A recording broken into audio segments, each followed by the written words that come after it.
Let's fill out the Louisiana boat bill of sale together and do it in a way that holds up when it's time to register the boat and transfer the title. Start at the top with the date of sale. Then the seller's details. In our example, that's Anna Baker, with her address, phone, and email. Then the buyer's, Ben Carter, with the same. 2 quick habits. Enter each name exactly as it appears on that person's ID and on the title. A nickname or a typo can stall the transfer later. And don't leave a line blank. If something doesn't apply, write NA.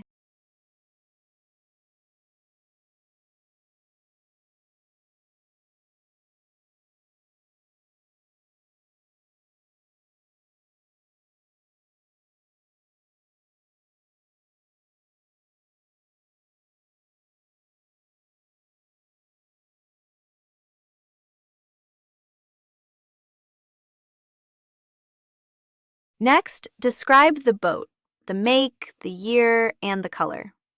Then the hull identification number, or HIN. Type the HIN exactly as it appears on the title or the boat. A single wrong character can hold up the transfer. Then the engine hours. Write the exact number, not a rounded guess.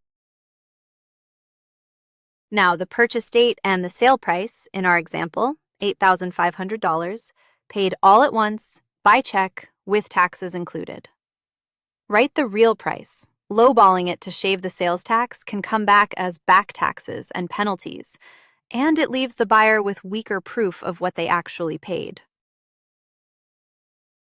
Now the signatures. The seller and the buyer each print their name, sign, and date. This form also has witness lines and a notary block.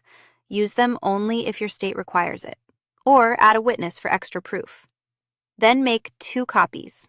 Each side keeps a signed one. Remember, this is general information, not legal or tax advice.